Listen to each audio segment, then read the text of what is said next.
পৃথিবীর অধিকাংশ মানুষ ঈমান আনার পরেও মুশরিক, ঈমান আনার পরেও মুশরিক। তো ইলাহে যখনই শিরক কি জিনিস, আল্লাহর উলুহিয়তে, আল্লাহর দাসত্বে যখন সরিষা সমপরিমাণ অংশীদার আপনি কাউকে দিবেন, শেয়ার দিবেন, ভাগ দিবেন, চুল সমপরিমাণ, তখন আপনি শিরক করলেন। আত্মাকে খাওয়ায় পড়ায় কে? আল্লাহ সুবহানাহু ওয়া তাআলা। জমিনে চলেন কার? আসমান কার? ওই যে আল্লাহ জিজ্ঞেস করে নিল না, কোরআনের যে আয়াত দিয়ে আলোচনা শুরু করে নিয়েছিলাম, ওগুলো তো আল্লাহ আপনাকে জিজ্ঞেস করে নিল যে জমিনের মালিক কে? আল্লাহ। আসমানের মালিক কে? আল্লাহ। বৃষ্টি বর্ষণ করে কে? আল্লাহ। ফসল ফলাদি উৎপাদন করে কে? আল্লাহ। জমিনকে শূন্যে স্থির করেছে কে? আল্লাহ। তাহলে শাহজালালের মাজারে সিজদা দিস কেন? এটা হলো আল্লাহর প্রশ্ন। সিজদা তাহলে কোথায় দিবি? আল্লাহর দরবারে সিজদা দিবি।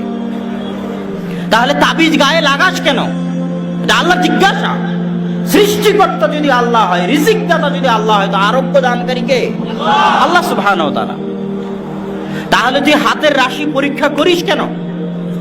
আল্লাহ সুবহানাহু ওয়া তাআলা যদি রিজিক দাতা হয়, সৃষ্টিকর্তা হয়, তো ভবিষ্যতের জ্ঞান একমাত্র তিনিই জানেন, দুনিয়ার কেউ জানে না। তাহলে যখনই তুই হাত দিয়ে হাতের রাশি পরীক্ষা করেছিস, পত্রিকায় পড়েছিস হাতের রাশি, তখন তোর উলুহিয়াত কেটে গেছে, শিরক ঢুকে গেছে।